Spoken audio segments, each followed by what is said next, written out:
大家有没有发现，中东局势变来变去，中国却总能稳住阵脚？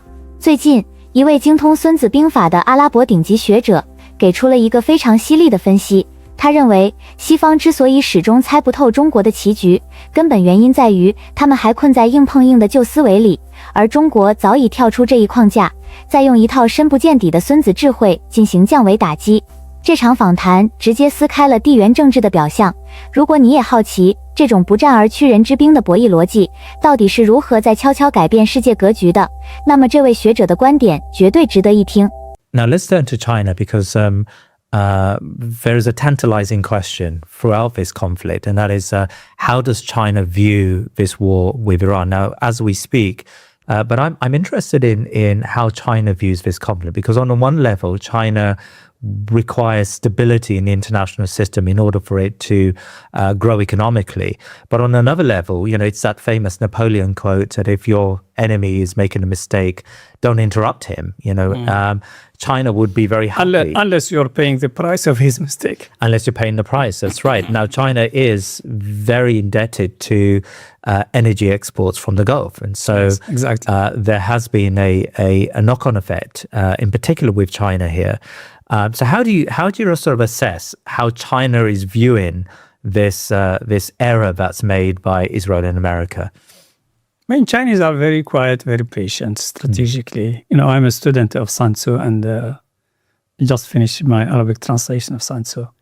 And I know they are deeply absorbed, they absorb deeply the political and strategic wisdom of Sun Tzu. They are very patient. Yeah. It's hard to read their strategy because also there are many factors in this. For example, don't interrupt your enemy if he's making a mistake, but what about if you're paying the price of his mistakes? China is paying the price of the American blunders now in this war because China is depending on the Iranian and Saudi oil. And now they cannot accept this to continue. Maybe they are happy that American will be exhausted. Americans are busy. There is nothing called pivot to Asia, as they used to say, or talking about Taiwan or anything related to China. But at the same time, they are paying also a heavy price because of the energy that is not they are not able to get now, mostly. And the Strait of Hormuz is a place where you not easy to have alternative to. I mean, we said that Saudis have that pipeline to Yanbu, Red Sea. The Emiratis have pipeline to Fujairah. There are some. Iraq is trying through Kirkuk. There is pipeline through Kirkuk, but it's not really very good way to export. I mean, it's not developed very well. Other countries have no alternative at all. If they start in the future, everyone now is studying and exploring this kind of alternatives. China has also, I think they are working in the recent days, weeks, they are working with the Iranians for a land alternative to Strait of Hormuz. And they are serious about that in the future. Everybody is trying that, but it's not immediate response to what's going on now. I think Chinese are happy because Americans are exhausted and happy because they are losing a lot of business in the Gulf. So will they push hard to stop the war because of their economic losses, or they will look at it more strategically than economically? And then they will say, okay, just let those Americans continue this stupid war. That will serve us on the long term. I don't know exactly how they think about it. Dr. Shinkiti, you talked there about translating Sun Tzu, presumably into Arabic. Sun Tzu was the ancient Chinese general who wrote The Art of War. And if I remember my undergraduate studies in political science well, I think he talked about how you should subdue your enemy without fighting them. Yes, that's the greatest strategy that he believed. Yeah. Right. So is that what you think China is attempting to do? I mean, it doesn't seem like it needs very much help because the Americans are blundering time after time. But is that, do you think, the overall strategy? Like, should we view China through the lens of Sun Tzu? Yes, I think so. I mean, I did, I think, serious research on Sun Tzu, and not only as an ancient text when I was translating it, but also its impact on modern China. I mean, since the days of Mao Zedong, the founder of the modern China, the Sun Tzu book became like the Bible of the Chinese Revolution. Really? And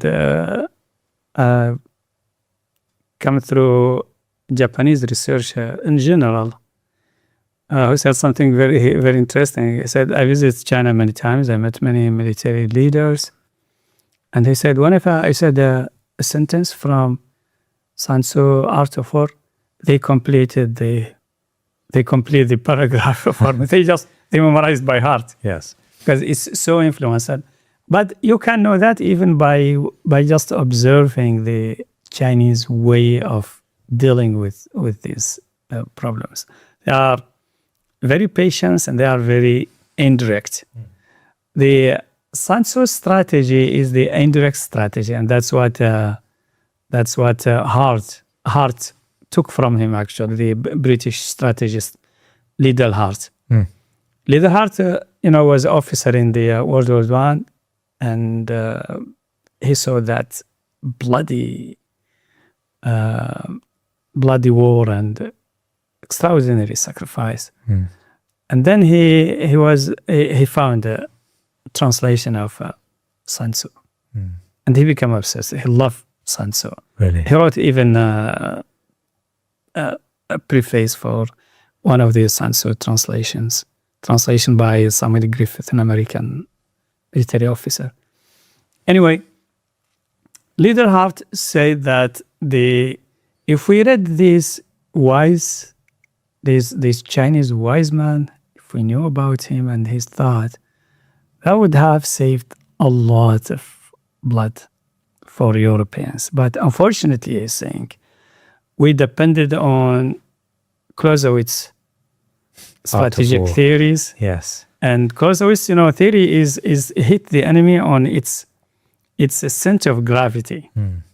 No, that's not what Sun Tzu do. That's not the Chinese way.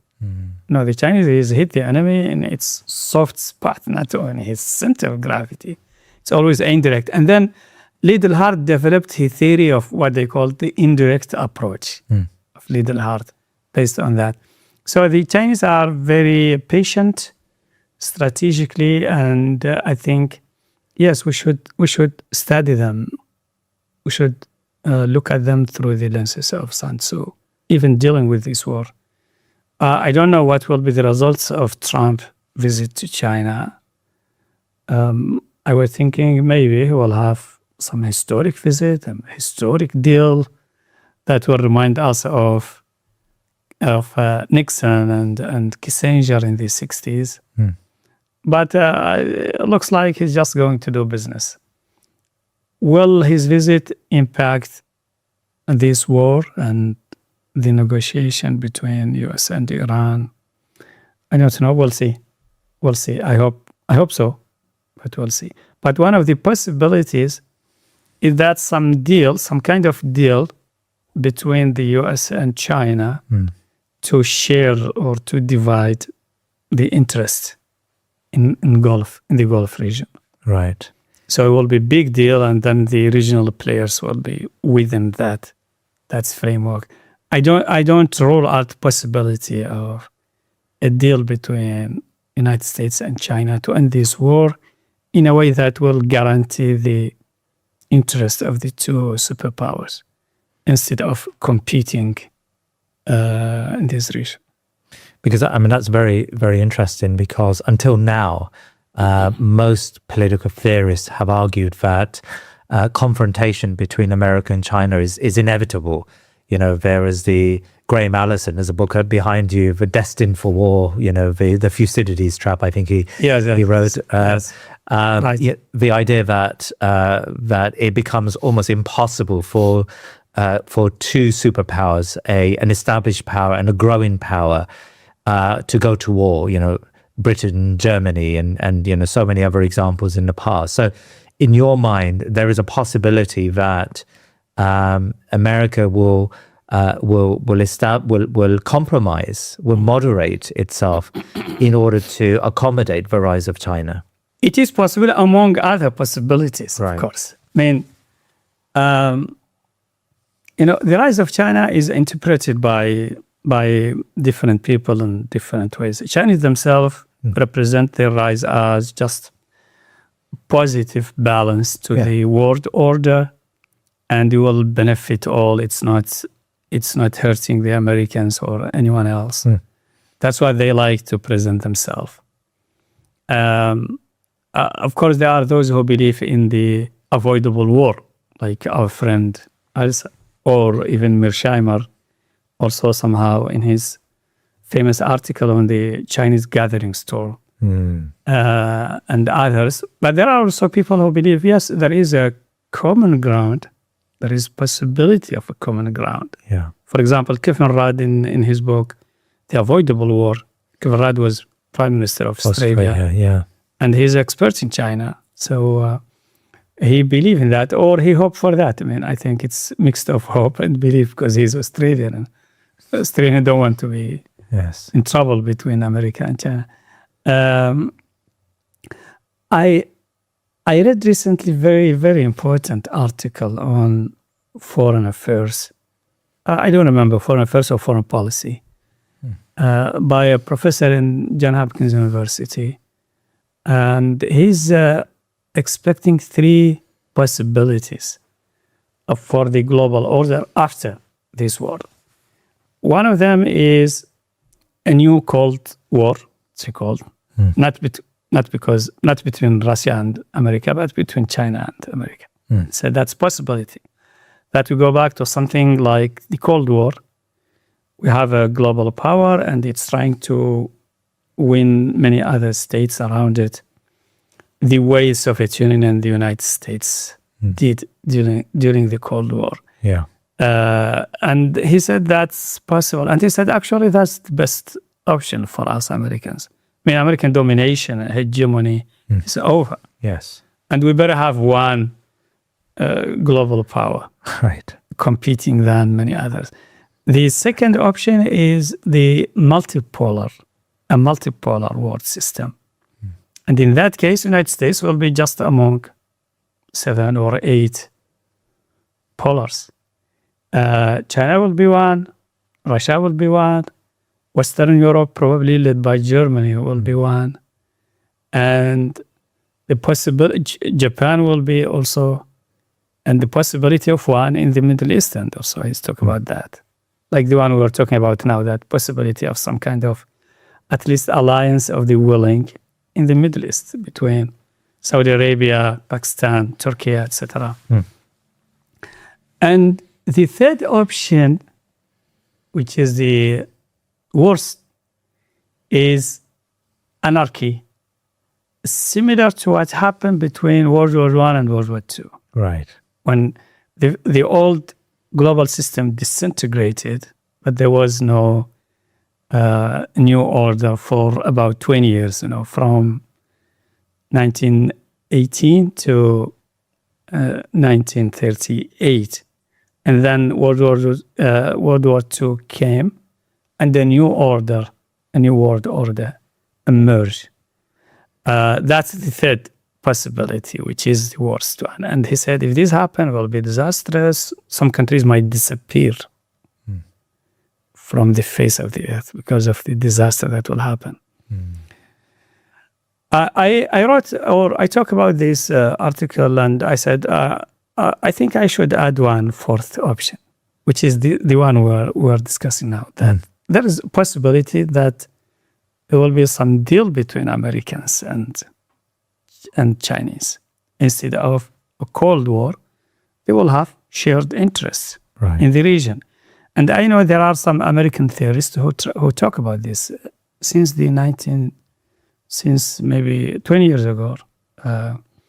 But they are saying basically, we Americans were protecting these strategic straits, Hormuz, Bab el-Mandeb, Suez, etc.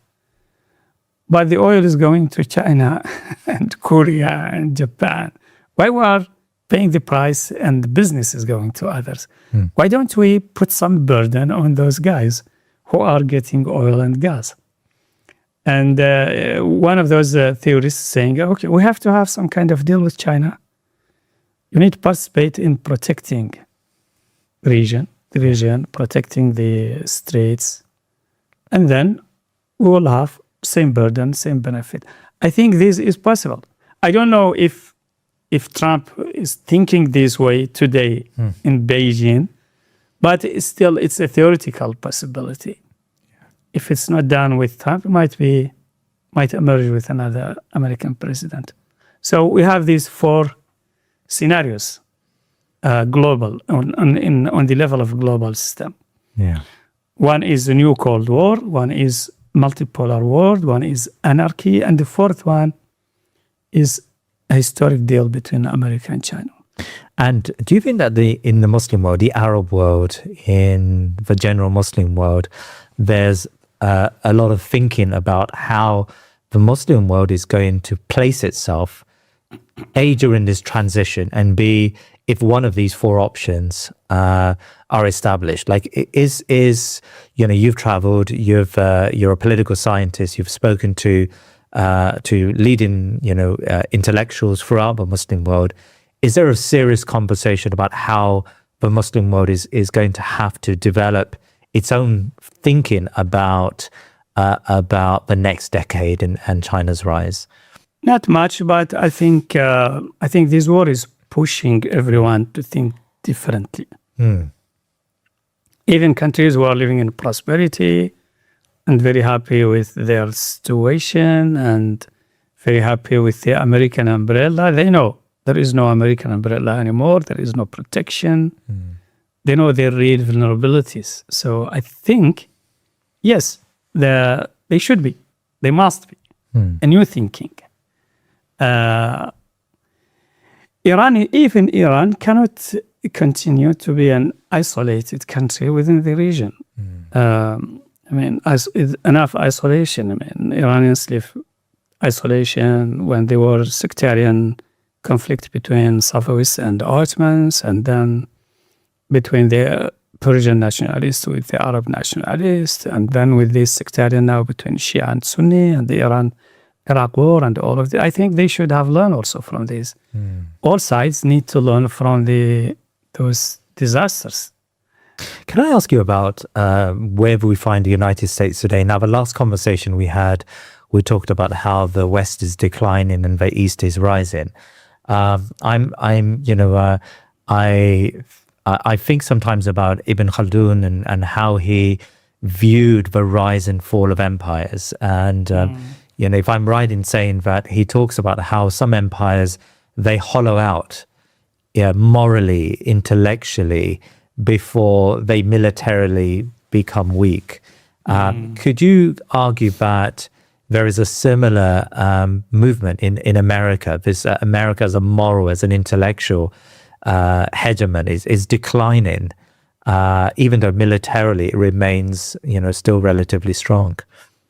There are similarities and there are differences. If you look at the issue from moral point of view, yes, Ibn Khaldun talk about al-fada'il siyasiyya, political virtues, as a very important part of the political capital of governments. And he said, when ruling people, forget about these al-fada'il siyasiyya, these political virtues, that's beginning of the decline of a state. What are these political virtues? Like justice, fairness, public interest more than individualistic interests, etc.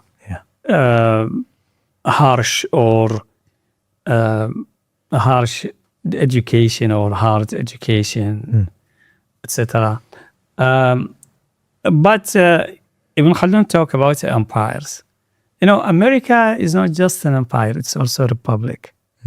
It's a first. I think one of the American founding fathers. I don't remember was Thomas Paine or another said we are the first country who is both a republic and an empire. Usually, a republic is a small state, like city-state. And when it starts transforming into empire, it's become militaristic and not democratic. That's how democracy of Rome declined and democracy of Athens declined, because it started to be militaristic. So it's become an empire, not a state, not a democracy anymore. But the United States first empire and democracy at the same time, which means there are some mechanism of self-correction. Right. And that's delay the decline of state, if there are some mechanism of self-correction. At least institutionally, I think United States will continue to be a strong country. But the moral decline is a very serious one. And I feel the moral decline also is leading to an intellectual decline. Right. I mean, when you say a country that the strategic thinkers were like Brzezinski, Kissinger. And who else? The guy with who started the theory of the Cold War. I'm trying to remember him. Yes. I mean, they were great thinkers, great strategic thinkers, who are decision makers, or at least close to decision, influencing the process, participating in the input. In the United States, I don't see these minds anymore in the United States, at least as someone who lived there for 10 years and closely. I was reading a lot from publication of American think tanks, especially Rand and Brookings and those, like reading their minds. I don't see this kind of brilliant mind, brilliant strategic mind, close to the decision making in the US. Maybe indicators in your mind of a decline of a nation. Well, that's very hard. This is a very hard question. But anyway, if we separate between the institutional and moral, I think that will give us some kind of insight on this. Yeah. Yes, if a civil war happened in any society, that's no doubt institutional decline. It doesn't mean it's a moral decline. Yeah. Maybe the society can overcome its civil war and come back on its knees very strong. War per se doesn't mean decline. I mean, it means institutional failure, no doubt. Yeah. But doesn't mean decline.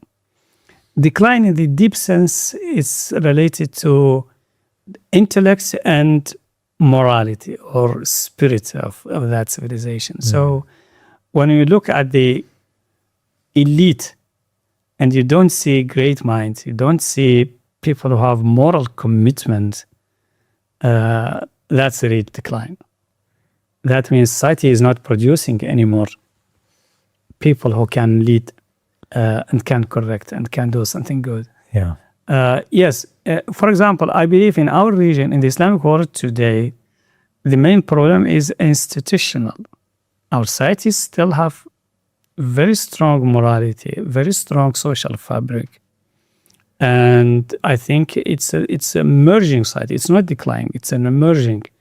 看完这位学者的访谈，不得不说，他提供了一个非常清醒的观察视角。这位学者最大的感触是，我们习惯了看大国之间秀肌肉，但真正顶级的博弈，往往发生在那些看不见的战略定律里。他重点提到了一个观点：真正的战略博弈，不在于谁能更快地拍桌子，而在于谁能在局势最乱的时候，依然保持那种慢半拍的从容，那种不争一时之气，以时间换空间的做法。其实正是《孙子兵法》里避实击虚的现代版演绎。最让人深思的是学者关于帝国智力空心化的推演，他直言不讳地指出，当一个大国的决策层开始丧失长远眼光，只会盲目对抗时，其实就预示了某种下坡路的开始。而这种对抗 vs 布局的对比，不仅适用于地缘政治，对于我们在生活中面对复杂的职场或竞争环境，也同样有着极高的参考价值。比起那些充满焦虑的新闻标题，这位阿拉伯学者用一种极为冷静、客观的语调，带我们看懂了中美博弈背后的文明差